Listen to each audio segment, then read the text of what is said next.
Ce film résume nos plus récentes connaissances quant aux origines des maladies cardiovasculaires.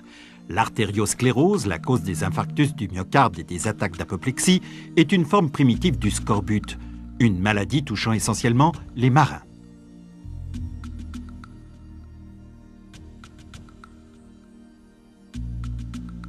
Voici l'intérieur d'une artère coupée dans le sens transversal pour une meilleure compréhension. Vous identifiez essentiellement deux structures. D'abord, l'anneau extérieur de la paroi de l'artère, se composant principalement de collagène et d'autres molécules conjonctives.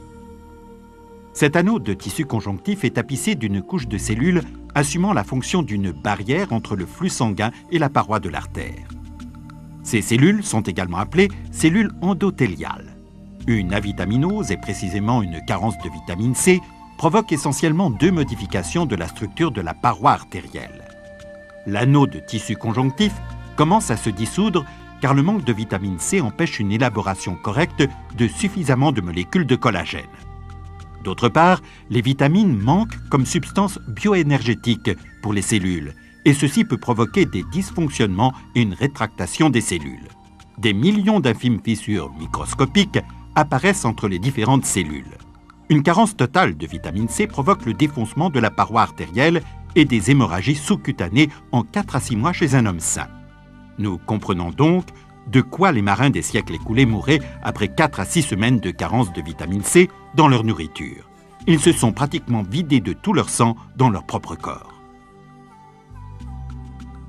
Cette séquence vous montre la forte ressemblance entre la formation de l'artériosclérose et les phénomènes entraînant le scorbut.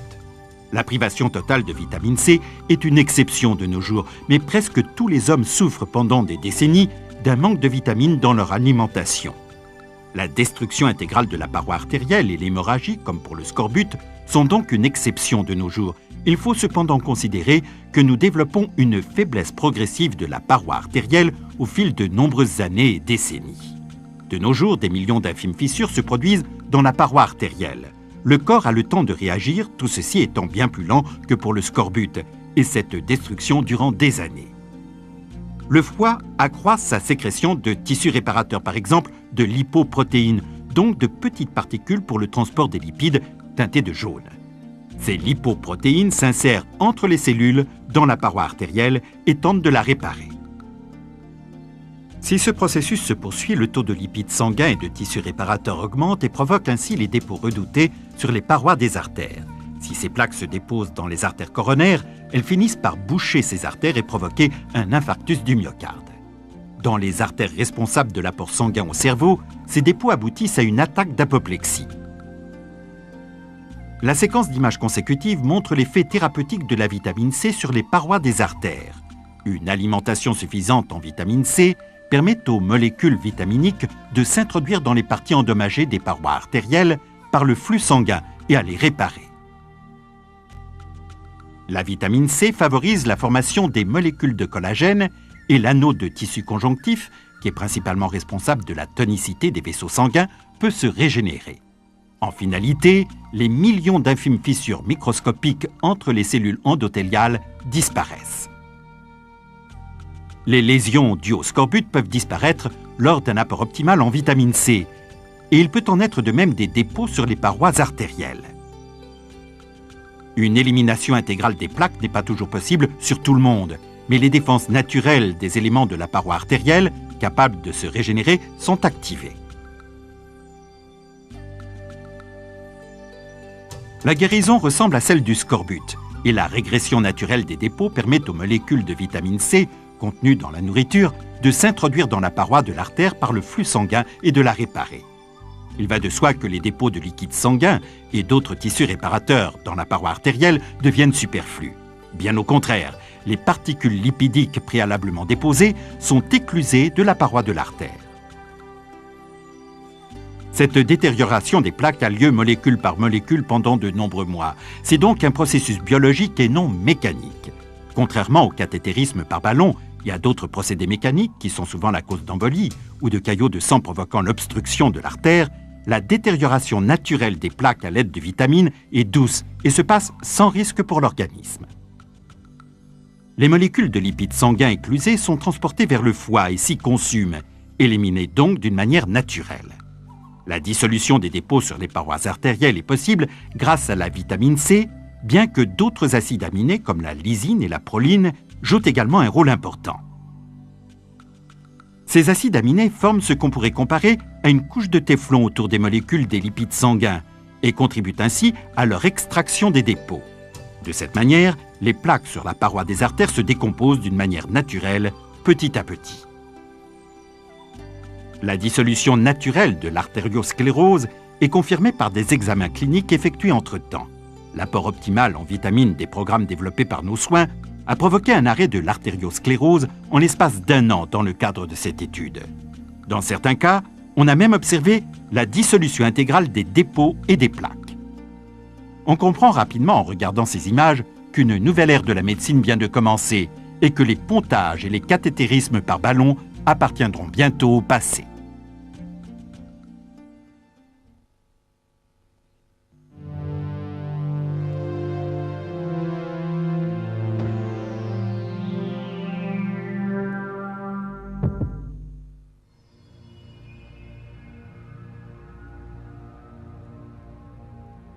Ce film montre la formation du cancer et la signification majeure de la vitamine C et de la lysine pour éviter la propagation de ce véritable fléau.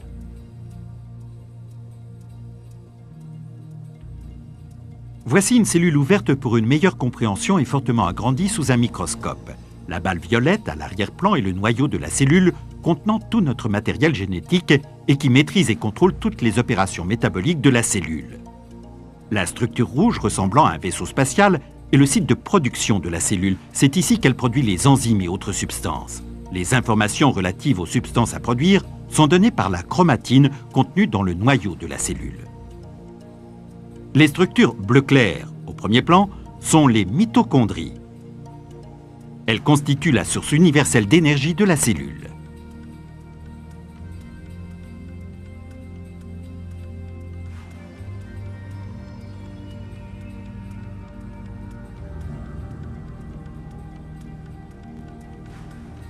Les structures plus foncées représentent les molécules de collagène qui produisent des fibres entre les cellules du tissu conjonctif du corps humain.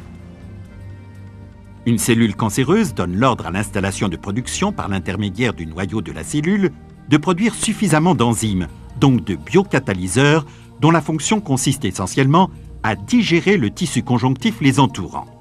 Ainsi, la cellule cancéreuse augmente sa multiplication et commence à se propager.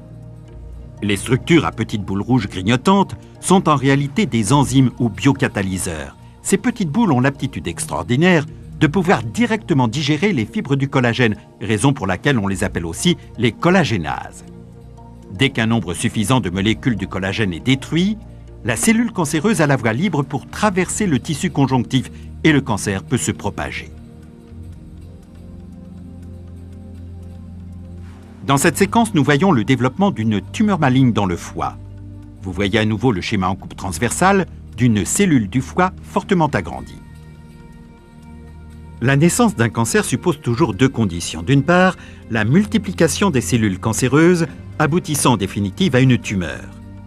Et d'autre part, une présence suffisante de collagénases, donc d'enzymes capables de grignoter et de digérer le tissu conjonctif environnant afin que les cellules cancéreuses puissent se propager. Ces opérations vous sont présentées d'une manière schématisée.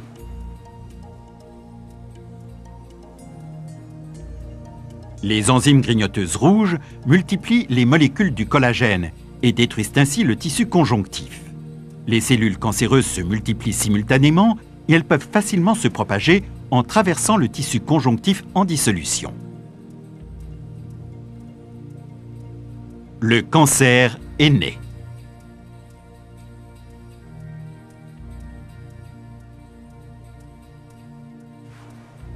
Cette séquence montre la migration d'une tumeur initiale située dans le foie pour former une tumeur secondaire dans le poumon, donc une métastase. Nous voyons tout d'abord la cellule cancéreuse en coupe transversale dans le foie.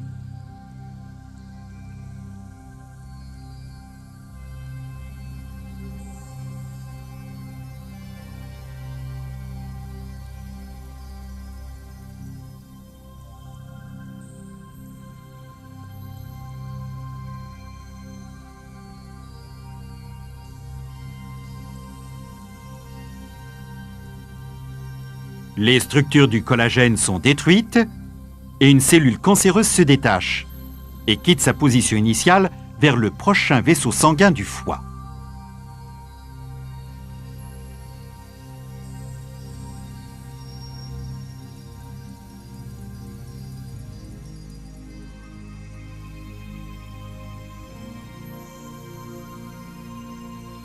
Dès qu'elle atteint ce vaisseau, la cellule cancéreuse se sert des mêmes collagénases, donc des enzymes grignotantes, pour s'introduire dans les petits vaisseaux sanguins du foie.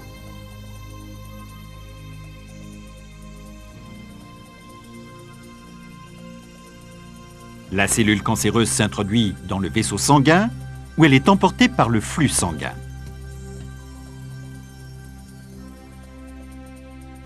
Le flux sanguin est ramifié dans les poumons. L'adhérence de la cellule cancéreuse aux petits capillaires dans les poumons est favorisée. En se servant des collagénases, donc de leurs outils de coupe biologique, les cellules cancéreuses attaquent la paroi des vaisseaux sanguins des poumons, de l'intérieur vers l'extérieur.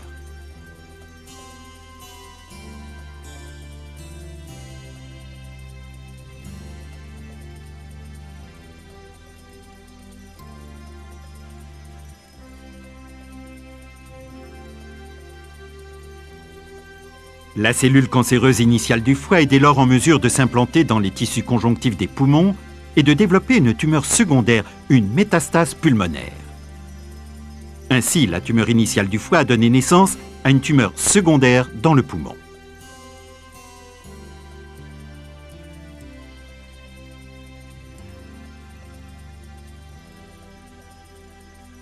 La séquence suivante présente les progrès de la médecine cellulaire dans le domaine de l'endiguement du cancer.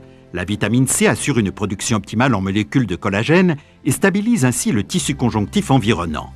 La seule présence de suffisamment de vitamine C a pour effet de compliquer la vie de la cellule cancéreuse et de limiter sa multiplication. Un progrès complémentaire de la médecine cellulaire réside dans l'emploi d'un acide aminé, la lysine. Toute administration en dose élevée de ce produit naturel est en mesure de neutraliser les collagénases, donc les enzymes grignotantes. Les molécules de la lysine, en vert dans cette séquence, s'adaptent parfaitement au poste d'ancrage des collagénases et, familièrement parlant, leur clouent le bec.